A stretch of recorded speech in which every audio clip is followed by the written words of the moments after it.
Hi, everybody. I'm Dr. Jamie Turndorf, and I want to welcome you to Celebrity Couch, where I put those celebs you know and love on my couch and figure out what makes their brains tick, and hopefully, in the process, help you understand yourself a bit better. Everybody knows that prostitute pandering Charlie Sheen's a boob man, but not for the reason you think. He's really into boobs because he hasn't given up breastfeeding. It's time to grow up, Charlie. Time to stop suckling on liquor bottles, which are baby bottles in disguise, and prostitutes' boobs, which are really wet nurses in disguise. Let's face it, Charlie, you're not just nursing a permanent hangover, you're just plain nursing.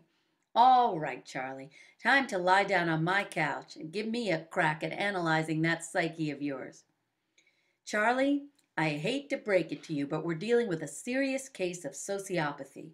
Millions of people fall for sociopaths and don't realize until it's too late. Using Charlie as my case study, I'm going to highlight the symptoms of sociopathy so you can protect yourself before one of these bad boys uses you sexually and drops you or bleeds you in a financial scam. Charlie, like all sociopaths, you're charming and magnetic on the outside, but your emotions seem shallow and you show a lack of empathy and even an indifference towards the feelings of others. In fact, other people are just objects to be used to achieve your own ends as you engage in an unending series of casual, impersonal, and trivial sexual relationships.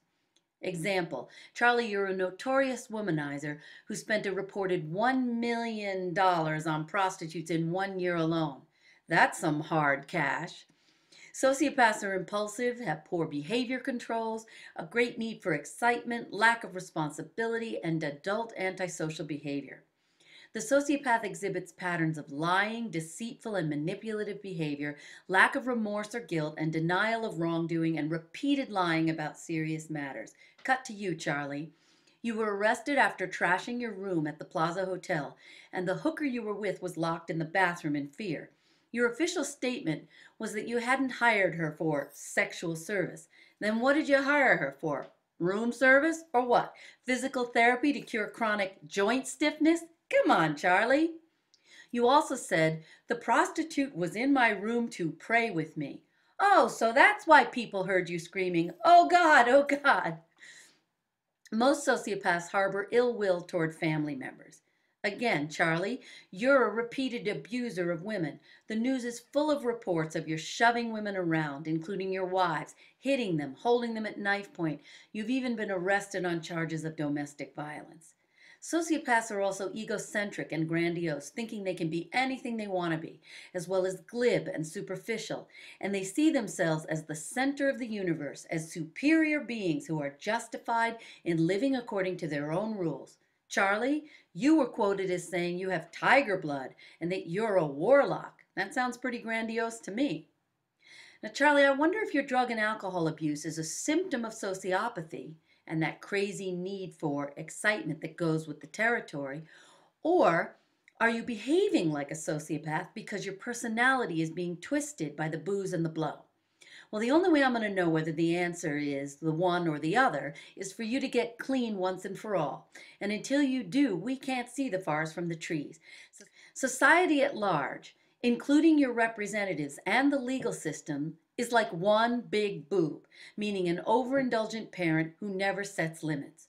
There are never any serious consequences for your misbehavior. In other words, your feet aren't being held to the fire. And the result is you're not hurting enough to feel motivated to change. People have to stop sweeping up behind you and getting you off in more ways than one. You really need to hit rock bottom, and to make this happen, the world at large has to put a serious hurt on you by setting limits that stick. I mean, mandate you to a long-term stay in a rehab clinic, followed by a long-term treatment. I mean, not reducing your sentences and perhaps even making you do jail time. I mean, drying up the gravy train, losing your TV gig. Then when you crash, you might be motivated to get clean. When you're clean for a while, we'll finally see the real you. And I hope and pray for your sake that you aren't a sociopath, because that psychiatric disorder is as permanent as a tattoo. And since there is no such thing as Sociopaths Anonymous, I sincerely hope that all you need is Alcoholics Anonymous or Narcotics Anonymous. So get clean, hit rock bottom, and we'll talk again. Meanwhile, take care.